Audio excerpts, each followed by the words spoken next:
Chères paroissiennes, chers paroissiens, j'ai le plaisir une fois encore de partager avec vous ce qu'on appelle un mini-culte qui, je l'espère, n'aura de mini que la longueur. Dimanche de l'Ascension oblige, nous nous élèverons par les quelques photos que j'ai choisies du Jura aux Alpes en passant par les Préalpes. Vous entendrez deux extraits de chants de Thésée, tout au début Exaltabo te, avant et après la bénédiction Nada te turbe.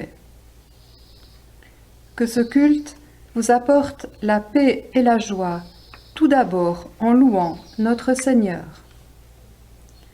Parce que nous pouvons nous réunir par la pensée et la prière, parce que nous pouvons croire que tu es là parmi nous, comme le Christ au milieu de ses disciples, parce que nous pouvons te célébrer dans la liberté, nous te disons, Dieu notre Père et Créateur, notre reconnaissance.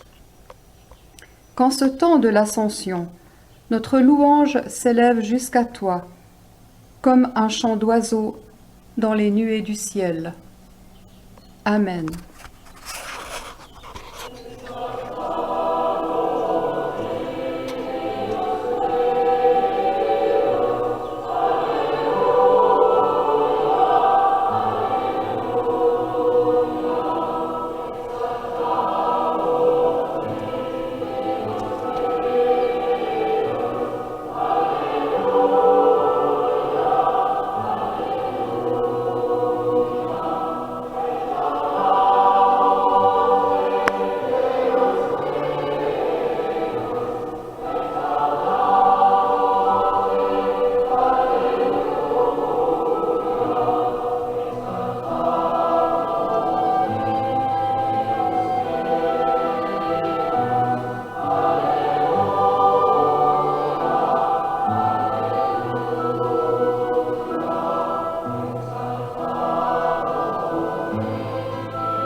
Chers amis, ce dimanche se situe entre deux événements qui sont liés.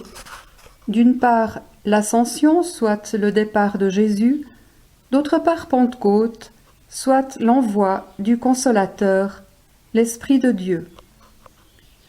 Ce dimanche est un peu comme le samedi saint, en moins tragique toutefois. Les disciples se retrouvent seuls, ils sont comme suspendus entre une séparation, Jésus les quitte, et une présence à venir, celle du Saint-Esprit.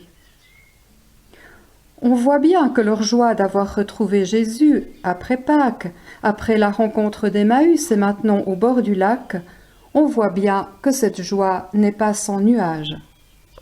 Elle est mêlée d'appréhension à la perspective de rester seul, car il est sûr cette fois que Jésus va s'en aller pour de bon et les laisser à eux-mêmes. Oui, l'ascension est bien plus que la montée de Jésus au ciel. L'ascension est une séparation qui entraîne un plus jamais comme avant. Bien que préparés par Jésus à plusieurs reprises aux événements à venir, les disciples semblent pris au dépourvu au moment où leur maître disparaît de leur vue. Le livre des Actes est plus explicite que l'évangile de Luc. On y lit au chapitre 1er, verset 11 : « Comme ils fixaient encore le ciel où Jésus s'en allait, voici que 2 hommes en vêtements blancs se trouvèrent à leur côté et leur dirent : Jean de Galilée, pourquoi restez-vous là à regarder vers le ciel ? Ce Jésus qui vous a été enlevé pour le ciel viendra de la même manière que vous l'avez vu s'en aller vers le ciel. »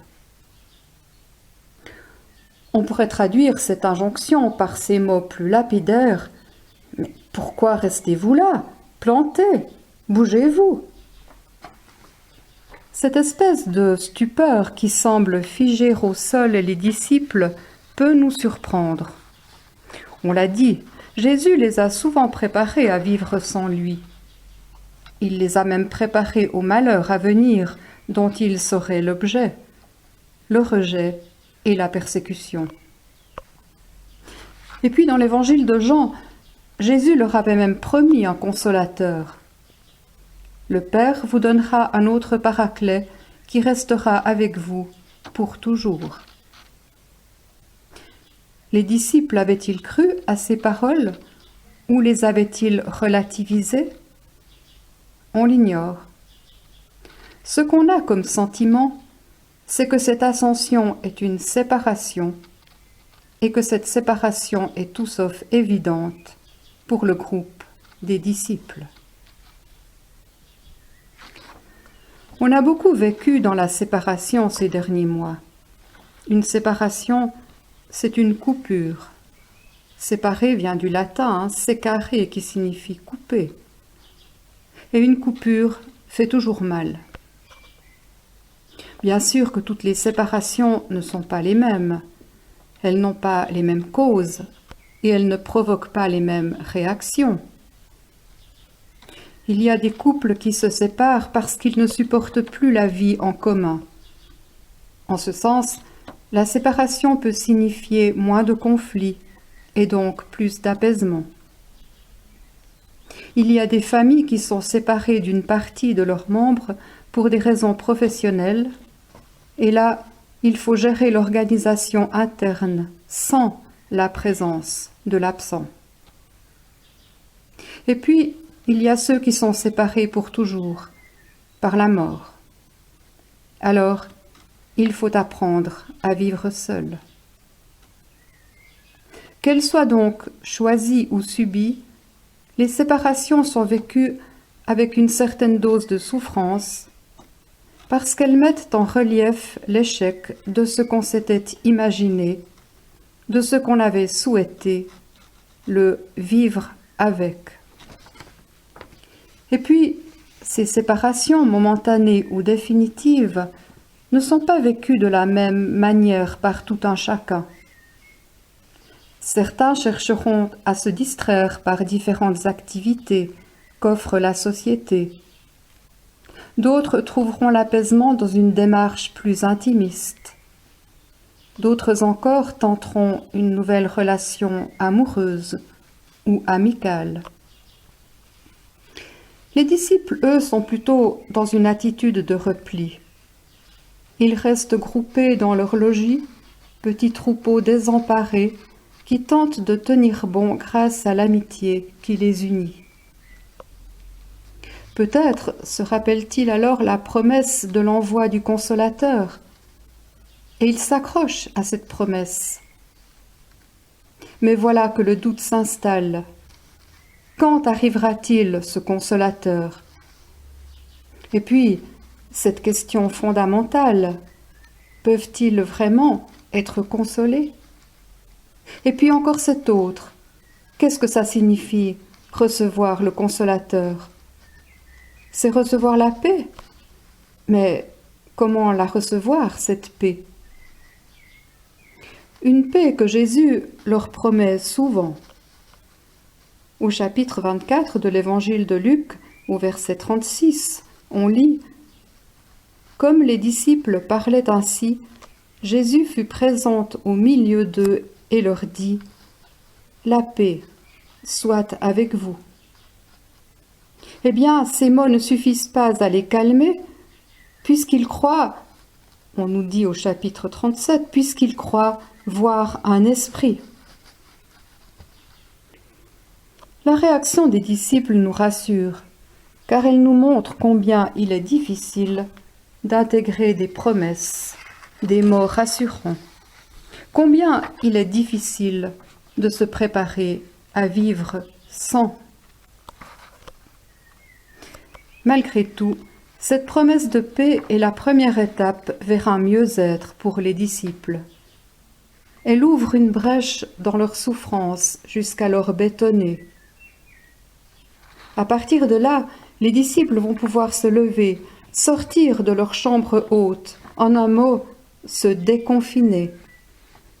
Et puis, ils vont se mettre en route pour partager la bonne nouvelle, celle de la victoire de la vie sur la mort, celle de l'amour, plus fort que la mort. Chers amis, nous ne vivons pas la même situation que celle des disciples, comme chacun de nous ne vit pas la même chose que les autres. Cependant, comme eux, nous sommes confrontés à des séparations douloureuses. Nous sommes placés devant l'inéluctable de la mort. Nous sommes laissés à une solitude fondamentale, philosophiquement parlant. Mais comme les disciples, nous avons tous des ressources, toutes différentes, mais toutes bienfaisantes, parce que provenant d'un Dieu qui nous aime et qui nous aide.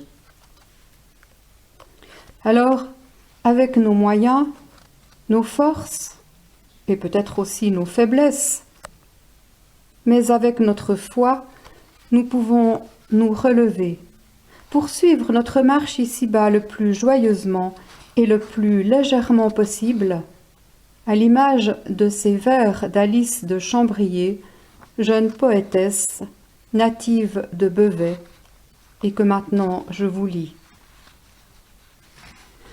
Je suis de ces rêveurs que l'espérance anime et qui, de la vallée, aspirent à la cime d'où l'on voit l'inconnu, qui cherchent à monter et non pas à descendre, ces papillons humains qui ne cherchent leur fête quand on culte, adoré.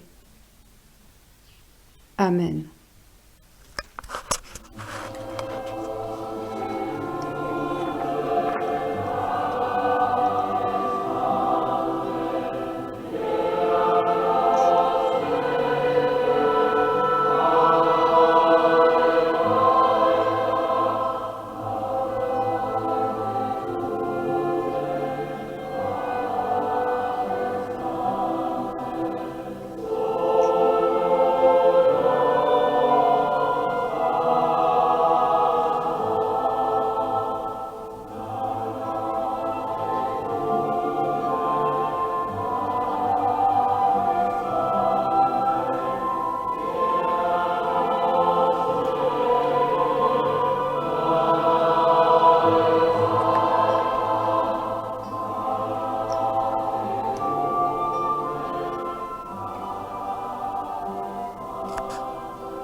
Recevons maintenant la bénédiction de notre Dieu.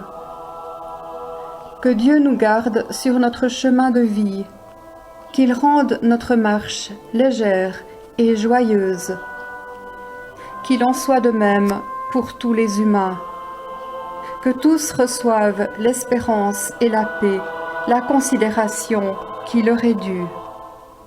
Amen.